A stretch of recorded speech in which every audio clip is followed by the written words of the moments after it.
Guys आज हम अपने इस वीडियो में वीलुकअप के साथ सीक्वेंस फंक्शन को यूज करना सीखेंगे। और जितने भी यूजर्स ऑफिस 365 को यूज करते हैं, ये वीडियो उन लोगों के लिए काफी ज्यादा फायदेमंद साबित होगा। तो आइए देखते हैं कि वीलुकअप के साथ सीक्वेंस फंक्शन को यूज करने का क्या फायदा होता है। और इसको मैंने इन 3 टैब्स के हिसाब से बनाया है सो दैट कि इसकी कंपैरिजन मैं आपको दिखा सकूं। तो गाइस जैसा कि आप देख पा रहे होंगे मेरी स्क्रीन पे एक टेबल बनी हुई है जिसमें ID, name, designation, salary and location दी हुई है। और नीचे वाली टेबल में मेरे पास आईडी अवेलेबल है। जैसा कि आप जानते हैं कि इसको सिंपल वीलुकअप के थ्रू डेटा को फैच किया जा सकता है। तो मैं इसको एक बार यूज करके दिखाऊंगा आपको। जैसे मैंने बोला वीलुकअप, ये लुकअप वैल्यू है, then this is table array. और जैसा कि आप जानते हैं कि नेम मेरा सेकंड कॉलम पे है, तो मैं यहाँ पर 2 करके जीरो जीरो यानी कि एग्जैक्ट मैच के थ्रू मैं इसको उठा रहा हूँ। And then if I hit enter and drag this formula downward, I will get the desired output. Same I will do for all these columns, but what I will have to do here is I will have to change the column index number so that जो भी perfect information होगी वो perfect जगह पे ही fetch out हो सके। तो जैसे यहाँ पर मैंने 3 कर दिया तो इसने एडवांस एसोसिएट मुझे दे दिया है। यहाँ पर फिर इस डेटा को मैंने आगे की तरफ ड्रैग राइट किया है, 4 करूंगा तो मुझे सैलरी मिल जाएगी। And then lastly if I change it to 5 then I will have the location. इस सारे डेटा को सिलेक्ट करके नीचे अगर मैं ड्रैग करता हूँ तो this is how I can fetch the desired output basis of the lookup values given to me. चलिए जी, ये बात तो है सिंपल वी लुकअप की, और जैसा कि इसको आप सभी लोग जानते हैं कि कैसे यूज कर सकते हैं। अब बात करते हैं वी लुकअप एरे की। How V lookup array is different from simple V lookup. देखिए, सिंपल वी लुकअप के केस में हम लोगों को क्या करना होता है कि हमें कॉलम इंडेक्स नंबर चेंज करना होता है। लेकिन एरे के केस के अंदर हम एक ही बारी में सारा का सारा डेटा फैच कर सकते हैं। कैसे? इसके लिए मैं आपको स्टेप बाय स्टेप यहाँ पर लिख देता हूँ। जिन लोगों को वी लुकअप एरे यूज करना नहीं आता है वो इस वीडियो की सहायता से एरे यूज करना भी सीख सकते हैं और वी लुकअप को सीक्वेंस फंक्शन के साथ भी यूज करना सीख सकते हैं। तो इसके लिए आपका सबसे पहले जो स्टेप 1 रहेगा वी लुकअप विद एरे को यूज करने के लिए, तो स्टेप 1 रहेगा guys, select the range in horizontal way. कैसे? ये मैं आपको यहाँ पर करके दिखा रहा हूँ। जो भी डेटा आपको फैच करना है उसको पहले ऐसे सिलेक्ट कर लीजिए हॉरिजॉन्टल वे में। देन स्टेप 2 बोलता है apply V lookup as normal as you do. जैसा आप करते हैं वैसे ही आपने वी लुकअप अप्लाई करना है। देन उसके बाद आपने क्या करना है, स्टेप नंबर 3 जाएगा आपका टेबल एरे। जैसे कि टेबल एरे तक की आपको टेबल एरे तक की पूछता है। एक काम करते हैं, यहाँ पर अगर मैं इसका सिंटैक्स लिख देता हूँ पूरी तरीके से। जैसे मैंने बोल दिया वी लुकअप जो है इसका सिंटैक्स है lookup value then table array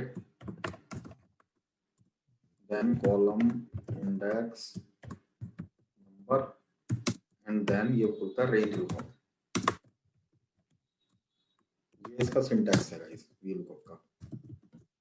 we lookup के सिंटैक्स की अगर हम बात करें तो इसके अकॉर्डिंग पहला वाला जो मेरा स्टेप था वो तो ये था कि हमने यहाँ से लेके यहाँ तक की रेंज सिलेक्ट कर ली थी। दूसरा स्टेप में से बोलता है कि apply V lookup as normal as you do. हमने वी लुकअप अप्लाई करना है जैसे कि हम करते हैं। ठीक है, इस टेबल एरे तक की बात हो रही है यहाँ पर स्टेप नंबर 3 तक की। जो स्टेप नंबर 4 है ये थोड़ा सा चेंज है गाइस। तो यहाँ पर मैं लिखूंगा when syntax asks you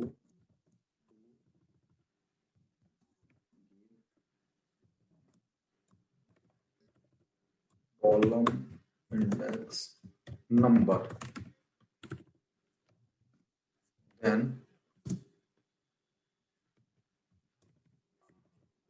then put a curly bracket।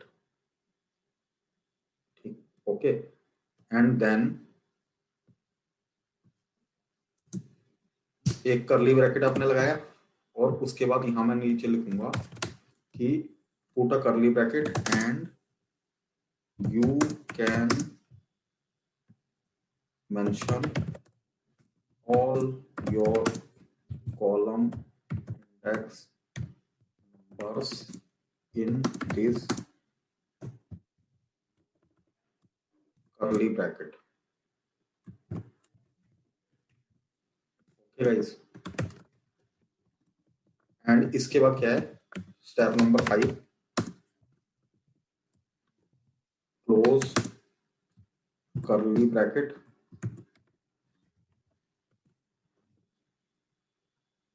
Step 6 हो जाएगा आपका पुट अ कॉमा देन 0 और फॉल्स और एग्जैक्ट मैच। अभी के लिए सारे स्टेप आपको देखने में ऐसे लग रहे होंगे, समझ में भी नहीं आ रहे होंगे, क्योंकि इसको मैं जब एक एक करके करूंगा तो शायद हमारी अंडरस्टैंडिंग ज्यादा अच्छी बिल्ड होगी। तो देखिए, सबसे पहला जो स्टेप है, स्टेप 1 के थ्रू मैंने अपनी ये रेंज सेलेक्ट कर ली गाइस हॉरिजॉन्टल वे में। जब भी आप वी लुकअप अप्लाई करेंगे विद एरे, आपको इसी प्रोसीजर को फॉलो करना है किसी भी डेटा में। तो अब उसके बाद सेकंड स्टेप मुझसे बोलता है apply V lookup as normal, तो मैं यहाँ पर अप्लाई कर रहा हूँ वी लुकअप, कुछ भी नहीं छेड़ना, डायरेक्टली इक्वल टू का साइन दीजिए और वी लुकअप अप्लाई कीजिए, lookup value then table array. ये हमारा स्टेप 3 तक का वर्क था यहाँ तक की।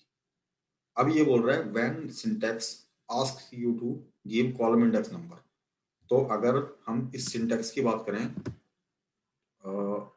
सॉरी एक मिनट, वी लुकअप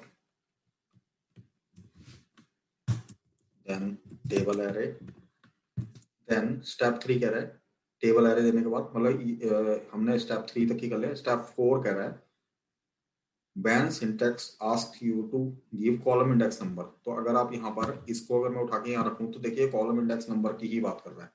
तो वहां पर मैंने इसको ये बोला हुआ है कि जब भी आपसे सिंटैक्स कॉलम इंडेक्स नंबर देने की बात करेगा तो आपको एक करली ब्रैकेट लगाना है गाइस यहाँ पर। तो आपने ऐसे एक करली ब्रैकेट लगा देना है और इसके बाद ये आपसे क्या कह रहा है, and you can mention all your column index number in this curly bracket and then close curly bracket. ठीक है, तो यानी कि अब अगर मैं इसकी बात करूं तो यानी कि हमें कौन कौन से कॉलम उठाने हैं, दूसरा, तीसरा, चौथा और पांचवा।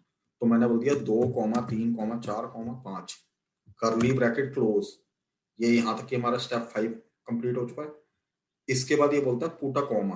तो मैं यहाँ पर जैसे ही कॉमा करूंगा तो ये देखिए मेरे से ट्रू एंड फॉल्स पूछने लग गया, जो कि मैंने बोला है देन 0 और फॉल्स, यानी कि आप 0 या फॉल्स इन दोनों का यूज कर सकते हैं फॉर एग्जैक्ट मैच। तो मुझे गाइस ये एग्जैक्ट मैच ही चाहिए, तो ये मैंने उठा के अपना ब्रैकेट क्लोज किया एंड देन लास्टली मैं एक स्टेप यहाँ पर लिखना भूल गया था, वो मैं अभी ऐड कर देता हूँ इसके अंदर। आपको डायरेक्ट यहाँ पर एंटर नहीं मारना गाइस, आपको एंटर करना है कंट्रोल शिफ्ट दबा के एंटर। तो देखिए आपका सारा डेटा उठ गया है। Now you can track this formula. तो this is your V lookup with array. तो यहाँ पर जो आपका स्टेप नंबर 7 है वो ये हो जाएगा कि don't directly press enter, press control shift and enter. आपने डायरेक्टली एंटर नहीं प्रेस करना,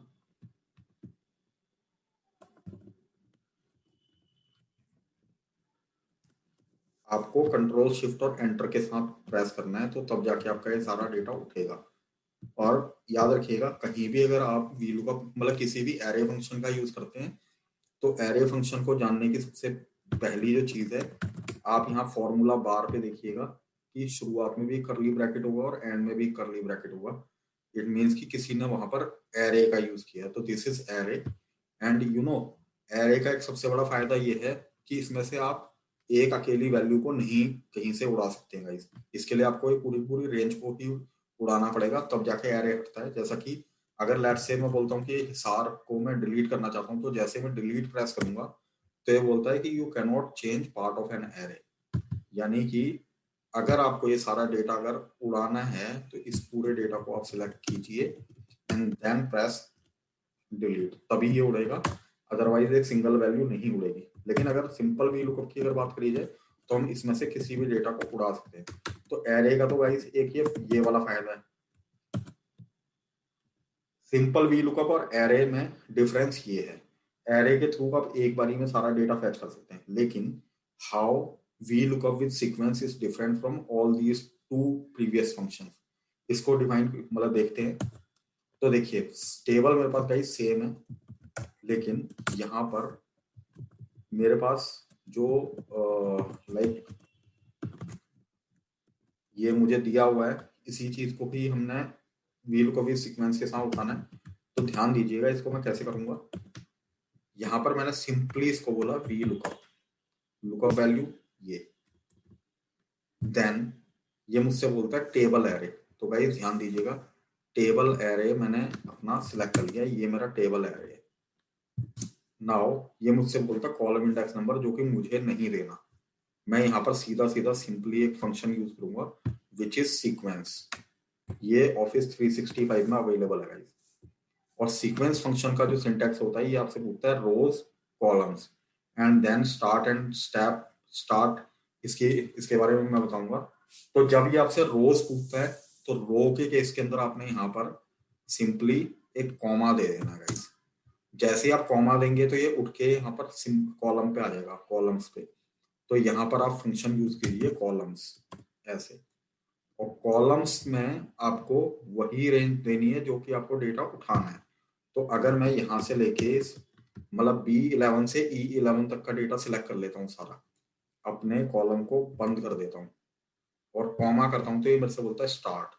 यानी कि स्टार्ट का मतलब कि आप इस जो भी टेबल एरे है और इस पूरी सीक्वेंसिंग जो आपने रेंज दी है B1 से B11, इसमें से पहला नंबर का कौन सा डेटा आपने उठाना है। यानी कि अगर मैंने वी लुकअप गाइस यहाँ पर अप्लाई किया तो ये कॉलम इंडेक्स नंबर तो 2 ही होगा ना, तो यहाँ पर आपने सिंपली 2 दे देना है, close your bracket, now comma. अभी आपसे फिर वही रेंज लुकअप पूछ रहा है, तो रेंज लुकअप के केस में आपने क्या करना है, 0 या false whatever is your preference, वो देखे। अब मैजिक देखिएगा, जैसे मैं एंटर मारता हूँ तो देखिए क्या होगा। देखने का ये सारा डेटा एक ही बारी में उठ गया।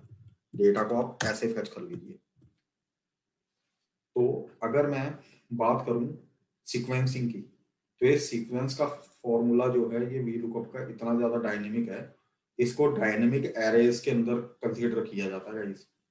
क्योंकि ऑफिस 365 ने इस टाइम पर स्पिल करके एक चीज होती है। स्पिल का मतलब होता है कि एक जगह में आप अपना फॉर्मूला चला रहे हो और स्पिल कर देता है पूरी जगह के अंदर।